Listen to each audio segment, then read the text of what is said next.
Exit poll 2024 के आंकड़ों पर ओपी राजभर ने गठबंधन को झटका।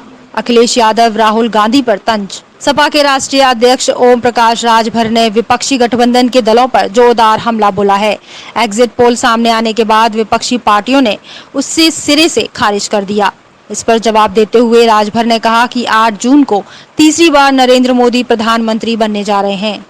विपक्ष के लोगों के पास सीटें कम आ रही हैं, इस नाते वो बौखला रहे हैं और एनडीए गठबंधन के पास जनता विकास के नाम पर, देखिए कल तक कांग्रेस की सरकार, सपा की सरकार, बसपा की सरकारें जब केंद्र में भी मिली जुली थी, प्रदेश में सरकारें हुआ करती थी, तो इन लोगों के राज में अनाज गोदामों में सड़ते थे। इन मोदी जी के राज में 80 करोड़ लोगों तक वही अनाज पहुंचाया जा रहा है जो गोदामों में सड़ रहा था।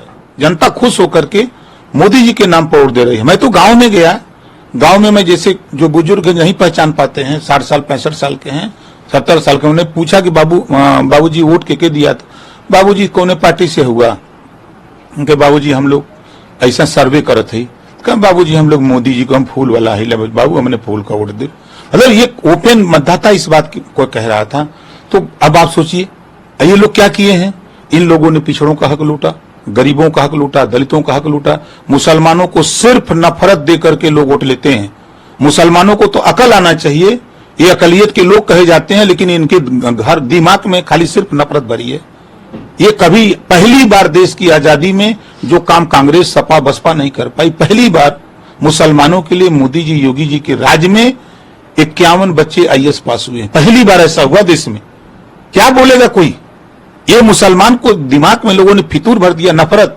और मोदी जी, योगी जी चाहते हैं भाईचारा, मिलत। 8 जून को माननीय नरेंद्र मोदी जी तीसरी बार प्रधानमंत्री की शपथ लेंगे। अभी तो 4 को गिनती है, हम तो 8 वाली बात बता रहे हैं। ये हताशा और निराशा है इन लोगों की, जो भी बोल रहे हैं। जब पानी सूखता है तो तालाब में मछलियां बहुत फड़फड़ाती हैं। जब तालाब में पानी सूखता है ना, तो जो भी मछलियां रहती हैं वो बहुत फड़फड़ाती हैं। उसी तरह कांग्रेस सूख रही है, सपा सूख रही है, बसपा सूख रही है, तो बहुत छटपटा रहे हैं, फड़फड़ा रहे हैं, फड़फड़ा रहे हैं। अभी तो 4 को गिनती होनी है ना। हम 8 जून को माननीय नरेंद्र मोदी जी देश के प्रधानमंत्री की शपथ लेने जा रहे हैं।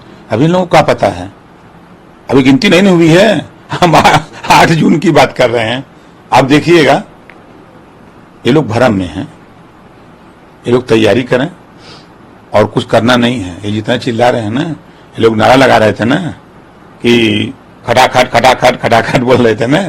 4 जून को देखिएगा ये खटाखट खटाखट हवाई जहाज में बैठेंगे, कोई इटली जाएगा, कोई जापान जाएगा, कोई कहां जाएगा, ये खटाखट खटाखट भागेंगे सब। ये कांग्रेस, सपा, बसपा के लोग नफरत सिखाए हैं। आजादी के बाद नौकरियों में मुसलमान 38% था आजादी के बाद, उसको आज 1% पर लाकर किसने खड़ा किया? बीजेपी ने किया है। यही कांग्रेस, सपा, बसपा के लोगों ने किया है। बहुत हिमायती सपा बनती है ना, बहुत तोड़ देते हैं मुसलमान। किसी मुसलमान लीडर के पास औकात नहीं है। अगर वो अपनी माँ बाप का पैदा तो पूछ ले अखिलेश से कि पुलिस की भर्ती में कितना मुसलमान को हिस्सा दिया, पूछेगा? औकात नहीं है उसकी पूछने की।